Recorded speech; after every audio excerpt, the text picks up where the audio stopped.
Well, here's a little story that happened to me recently about a Dutch bus driver. And between the 7th and the 10th of July, I visited my German brother down by Mainz for the first time ever, I guess. He came and visited me once. But anyway, I booked this bus to go down and come back up. And well, we walked around Mainz, the old part of the city, and then my brother brought me back into the center. And these travel buses, they stop by roughly by the train station, but it's a little bit further down. So okay, so I bought a couple of aluminium beer, just for the trip. And I go and stand and wait there by the sign which says Postbus. Yeah, there's Postbus and there's Mein Reisebus and there's what is that called? There's one from Munich that is also underway with passengers through Germany. So anyway, I want to sit there, and there's nothing there. Like, you don't get a bench to sit on. There's just a little sign up there that says Postbus. And we waited and waited, and it was like half an hour late. And there's one girl there. She had a laptop with her, so I was asking her, "Can you find any information? Why is it so late?" But she had a number that she could call. And well, they were stuck in traffic jam somewhere. He was coming from Stuttgart. And we waited and waited. It was like 45, an hour and a half. Well, in the meantime, I had one of the beers gone, of course. It was quite warm, but not that bad. And all we could do is like sit against the wall on the street, on the sidewalk. And other buses came and went, and we're waiting. So finally, about 2 hours late, our bus shows up. And I'm going, whoa, he doesn't park, by the bus sign. He parks 50 meters down so that everyone who's been waiting for 2 hours can pick up their luggage and go down and meet his bus. Right? So this annoyed me to begin with. And I just went down and I said, "Hello, that's not where you should be stopping, right?" And he was just like totally irate to begin with. Like, he'd been stuck in traffic for hours, so he was not in that good of a mood. And then I had the audacity as a passenger waiting for 2 hours to ask him why he was 2 hours late. Oh, he took this personally, like as though it was an offense to his driving skills or something. And well, he just barked at me, and I thought, "Whoa, back off, or he won't let you on the bus," So I just backed off. I didn't say anything more.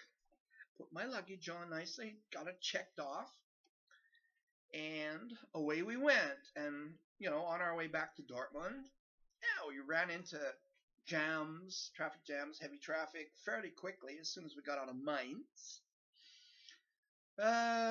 So, like the guy had been totally irate with me and had not answered my simple information questions, but it got better.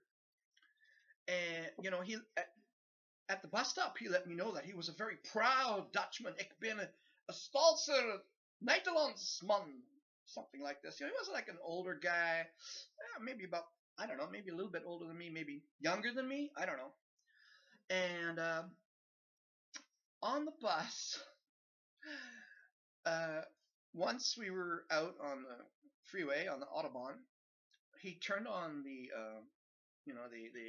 loudspeakers in the bus, and he started to give a lecture, and it was pointed at me. It was like, to the person who was irate with me and everything when he met me. Well, first thing you do when you meet someone, you say hello, guten Tag, what do you dar? And you have a polite greeting. And I'm going, well, okay, fine. After 2 hours of sitting on the sidewalk, you might not be that polite. In any case, using the intercom, the bus intercom, he lectured me on behavior, and it was like under the lowest niveau, which I had talked to him, which is rubbish. I'm just trying to get information out of him. I just wanted to know why he was late. He just had to basically say, well, I was stuck in traffic. That would have been fine. So anyway, he went on, and we're on the autobahn, and he's like opening his like. By the way, I'm sitting like to the right of him, like 1 or 2 seats up, so I'm looking down on him, which is appropriate. And he's like down there, and he was driving good. There's nothing wrong with his driving. I was like open the window and fume out the window. You know, I don't think they're allowed to smoke, but anyway. And then he's like, he's playing with the radio, which is on intercom. You know, people are like nice and quiet, and some people have earplugs stuck in. He's like playing around with that all the time. It's just like he doesn't find a station that he stays on for more than 2 or 3 minutes. That was annoying. And then he finally found a station. It was a German Schlager station, which is like folksy music, that kind of thing. Oh, torture, you know. Torture as we're going through this Stau period in the Autobahn. Well, finally we got to the place where the drivers changed. A new driver came. And, you know, I'm listening to them chatting outside. Oh, yeah, we have to go again tomorrow at 8 and stuff like this. You know, which is interesting. Just, you know, you can kind of get a feeling of how the whole system works with the drivers. And so, anyway, the new driver got into the bus, and the radio was still playing the Schlager music. Und den schönen Wald. Off immediately, right? And at this second, we looked at each other, because I was sitting right there, and I'm going, ah. And he's like, ah. He left that off and drove all the way to Dortmund without doing anything silly. So anyway, Mr. Dutch driver, this is my message to you. When you're driving a bus, the first thing you have to learn is to park in the right bus stop place. That's number 1. Number 2, you're serving public, so you should learn how to be polite and give information when somebody asks you for it. So that was my trip back from Mainz to Dortmund with the proud Dutch bus driver. Ahoy!